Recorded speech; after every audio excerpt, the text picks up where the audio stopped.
우리는 분노의 사회에 살고 있습니다. 사람들이 잔뜩 화가 나 있습니다. 누구 하나만 걸려라 하고 분노를 뿜어낼 대상을 찾고 있습니다. 뉴스에서는 이웃 간에 벌어진 층간소음으로 인한 칼부림, 주차 문제로 인한 시비가 나옵니다. 누구에게도 피해받고 싶지 않고 손해보고 싶지 않습니다. 글이라는 말을 들어보셨나요? 젊은 세대에서 유행하는 말인데요. 상대방이 민감하게 생각하는 체중, 탈모, 열등감 등을 자극하는 말들을 하고 상대방이 분노의 반응을 일으키면 글, 자존심이 긁혔냐? 상처받았냐고 놀리는 말입니다. 어느새 상대방의 분노나 상처가 웃음거리가 되는 세상이 되었습니다. 여러분은 무엇에 분노가 일어나십니까? 본문을 살펴보려고 합니다.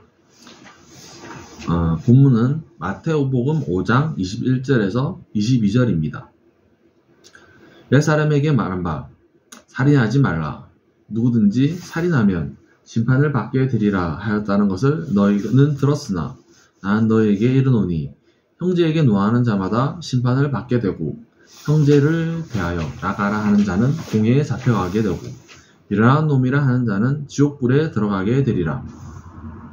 오늘의 설교 제목은 형제에게 성내는 자마다 살인하는 자다라고 정해보았습니다.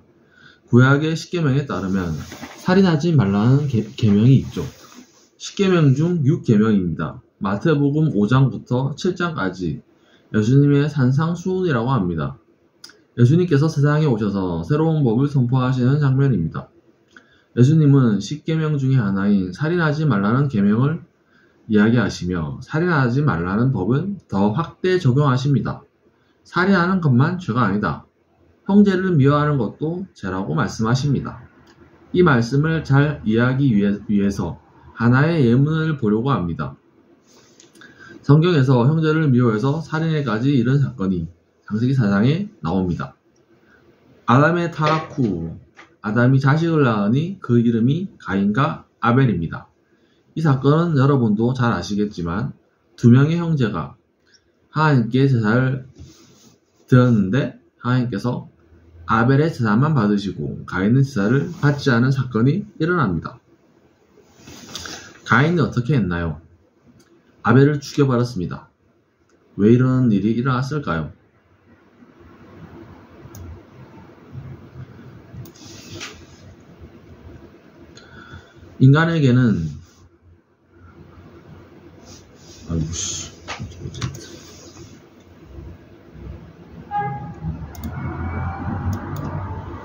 인간에게는 자원이든 사랑이든 관심이든 독점하고 싶은 욕구가 있습니다. 주먹을 꼭 쥐고 싶은 마음, 그것이 살인으로 이어집니다. 아벨을 죽였던 것은 이 움켜진 주먹인지도 모르겠습니다. 사촌이 땅을 사면 배가 아픕니다. 이 배 아픈 감정이 바로 형제를 미워하는 마음입니다. 형제가 잘 되는 것을 축하할 수 없는 나쁜 심보입니다. 나만 성공하고 싶습니다. 나만 갖고 싶습니다. 역사 속 모든 비극이 여기에서 시작된다고 할 수 있습니다. 이 탐심이 죄라고 십계명에서도 밝히고 있습니다. 10번째 계명이 바로 내 이웃의 집을 탐하지 말라입니다. 먼저는 가인과 아벨의 역학적 관계를 볼까요? 가인이 형이고 아벨은 동생입니다. 동생은 형보다 상대적으로 사회적 약자일지 모르겠습니다. 사람이 분노를 터뜨리는 곳은 어쩐지 약한 곳을 향합니다. 강강약약. 사람은 자기보다 약한 대상에 대해 분노를 표현할 때 더욱 잔인해집니다. 그런 말 들어보셨나요? 선택적 분노 조절 장애라는 말이 있습니다. 어떤 사람이 자기가 분노 조절이 안 돼서 이런 일을 저질렀다고 합니다. 박지선이라는 범죄 심리학자가 말했습니다. 마동석 같은 사람 앞에서도 분노 조절이 안 돼야 분노 조절 장애라고. 결국은 약자에 대해 자기보다 만만한 사람에게 분노를 쏟아낸다는 거죠. 종로에서 뺨을 맞고 한강에서 아프리에 합니다. 비겁합니다. 비겁한 거 아는데 뺨 맞은 사람한테는 대응을 못하고 참는 거죠. 두 번째 가인이 분노한 이유는 하나님이 아벨을 사랑한다는 생각한 섭섭함입니다. 편애를 당해보셨나요? 하나님이 아벨만 좋아하고 자신은 안 좋아한다고 생각했다면 아벨이 너무너무 믿죠. 이러한 상황이 그리고 하나님이 불공평하게 여겨졌을 것입니다. 아벨의 성취를 가인이 참지 못한 거죠. 만약 사랑하는 동생이라면 동생의 성공이 가인에게도 기쁜 소식일 텐데 말이죠. 왜 내가 못 받은 것에 대해 섭섭한 마음이 드는 걸까요? 동생을 사랑하지 못하는 것은 동생만의 문제로 끝나지 않습니다. 결국엔 하나님을 믿지 못하는 것겠죠. 하나님의 공평과 정의를 믿지 못하는 거겠죠. 하나님의 선택은 내가 납득할 수 있는 것인가? 하나님은 나를 사랑하시나? 하나님이 동생만 편애하신 건 아닌가? 동생이 얼마나 잘했기에 받으시고 나는 뭘 잘못해서 안 받으시는 걸까? 하나님의 판단이 의심이 가죠. 하지만 가인이 이렇게 생각했다면 어떨까요? 하나님은 여전히 가인을 사랑하신다. 하나님이 아벨에게 가신과 애정이 가지만 가인을 향한 사랑이 달라지지 않았다. 가인이 아벨을 함께 사랑함으로 아벨에게 향하는 하나님의 사랑을 함께 경험했다면 어떨까요? 하나님은 포도 품꾼 비유를 통해 1달란트를 약속하였습니다. 아침 일찍 와서 종일 수고한 사람도 1달란트를 받고 나중에 온 사람도 1달란트를 받는 게 하나님의 약속입니다. 자신이 나중 온 사람보다 더 고생했어도 1달란트를 주는 주인의 약속을 의심해서는 안 됩니다. 높아지고 싶은 마음, 대접받고 싶은 마음, 주인을 믿지 못하는 마음이 살인을 일으켰습니다. 하나님은 친절하게도 가인이 어떻게 해야 할지 알려주셨습니다. 하나님은 가인이 어떻게 제사를 하면 받아주실지 아벨을 통해 알려주셨습니다. 하나님은 공의로운 하나님이십니다.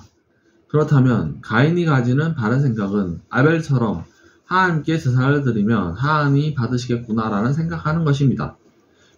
이런 가인과 아벨의 구도는 비단 두 형제만의 관계로 끝나지 않고 많은 관계적 해석을 가능하게 해줍니다. 하나님은 우리에게 아벨을 주셨습니다. 어떻게 하면 하나님과 연합할 수 있는지 알려주셨습니다. 바로 예수님입니다. 예수님의 시대에도 바리새인과 율법학자를 비롯한 종교 지도자들이 가인과 같은 짓을 저질렀습니다. 예수님은 우리의 중보자가 되셔서 어떻게 하나님께 나아가야 할지 알려주십니다. 그 움켜진 주먹을 펼치셨습니다. 자신의 것을 형제를 위해 나누셨습니다. 자신의 것을 포기하셨습니다. 예수님께서는 형제를 위해 자신의 생명까지도 내어주셨습니다. 우리를 위해 수치와 모욕을 견디셨습니다. 우리의 눈이 질투와 소유욕에 눈이 멀어서 하나님께 나아갈 유일한 중보자인 아벨을 죽이고 있지는 않습니까? 직접 하나님께 나아가고 싶은 교만이 꿈틀거리지는 않으십니까? 하나님을 독점하고 싶은 마음, 그것이 죄입니다. 하나님의 사랑을 믿었어야죠. 하나님이 비록 내 제사를 받아주시지 않았지만 나를 향한 하나님의 사랑이 변함없다는 것을 믿었어야죠. 예수님을 따라갔어야죠. 결론을 맺어보겠습니다. 말씀의 결론입니다. 형제를 미워하는 것은 살인하는 것입니다.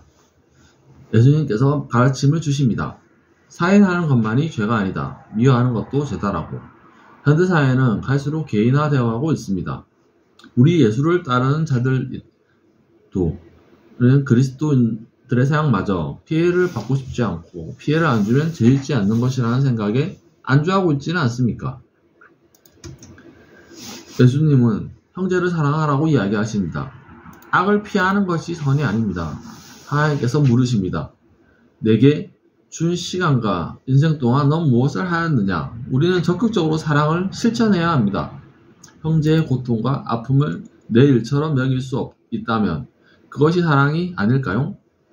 소극적으로 죄짓지 않는 것으로는 세상을 변화시킬 수 없습니다. 내 것을 놓지 않으려고 꼭 쥔 주먹을 형제를 향해 펼칠 때, 내가 가진 것을 포기하고 형제와 나눌 때 사랑이 실천됩니다. 미움이 사라집니다. 형제를 사랑할 수 있습니다.